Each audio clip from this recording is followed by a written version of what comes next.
Good morning student. पिछली बार हम कक्षा पांचवी का जो है कक्षा पांचवी का शब्द विचार का चैप्टर कर रहे थे। विषय क्या था हमारा?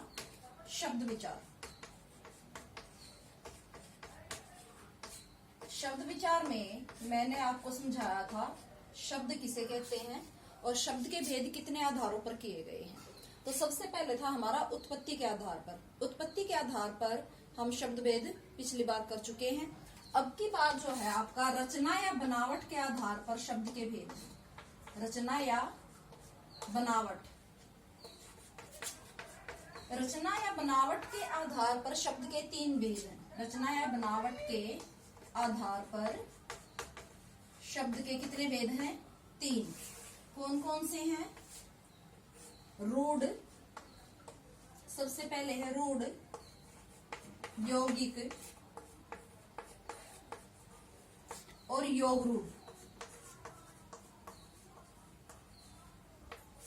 रूढ़, यौगिक और योगरूढ़, ये है रचना या बनावट के आधार पर शब्द के भेद। कितने हैं? तीन। उत्पत्ति के आधार पर कितने थे? चार।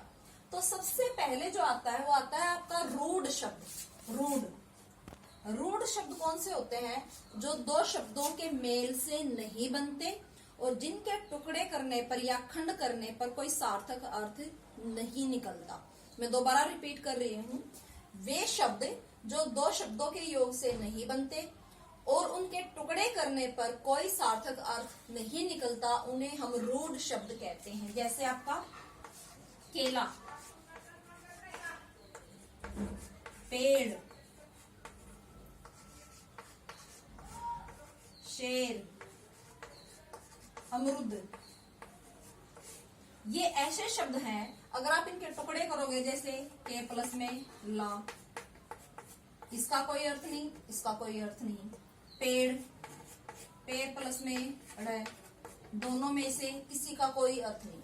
तो क्या कहता है? टुकड़े करने पर हमने इसके कर दिए टुकड़े, के और ला टुकड़े हो गए, पे और अड़, शे और र, कोई अर्थ नहीं निकल रहा। घर, घ और र, घ का और र का कोई अर्थ नहीं है, इसलिए इन्हें हम क्या कहते हैं? रूढ़ शब्द। जिनके टुकड़े करने पर कोई अर्थ ना निकले उन्हें हम रूढ़ शब्द कहते हैं। उसके बाद है आपका यौगिक। कौन सा है? यौगिक। यौगिक क्या है? योग प्लस में इक, क्या बन गया? यौगिक। योग का अर्थ क्या होता है? जोड़,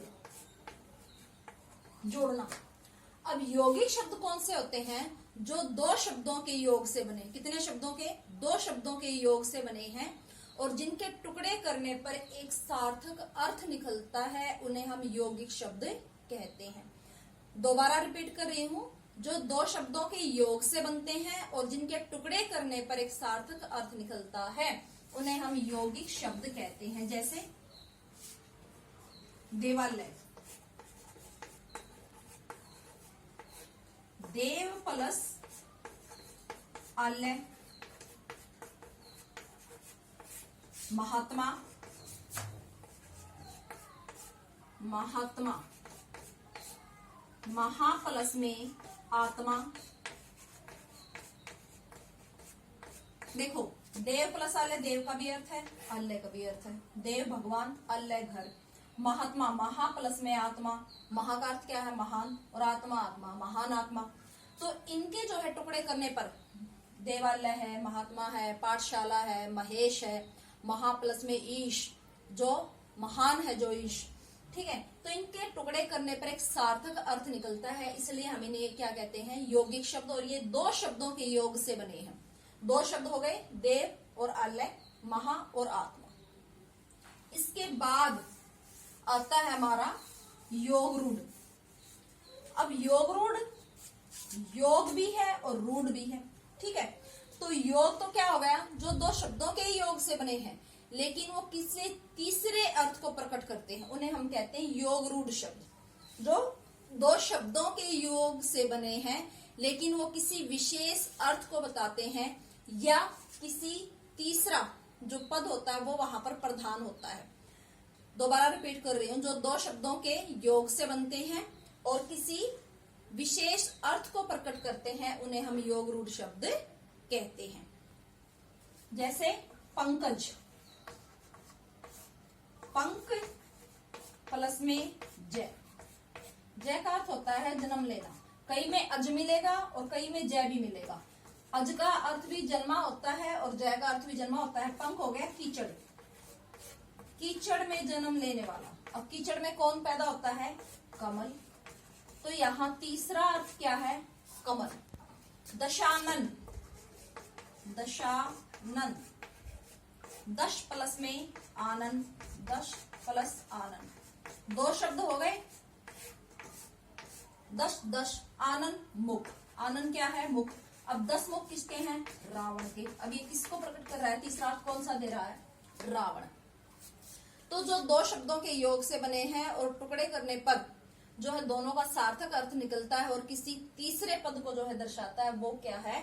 योग रूढ़ शब्द।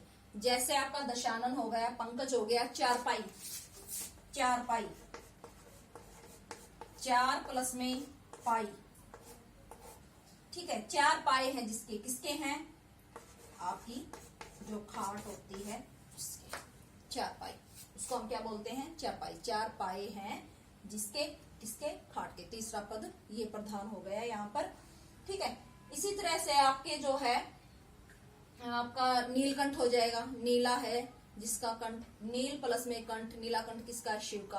तो वो शिव के लिए प्रकट किया जाता है। गजानन, गज के समान आनंद। अब गज, गज क्या होता है? हाथी, हाथी के समान मुख किसका है? गणेश का। तो गणेश वहां प्रधान।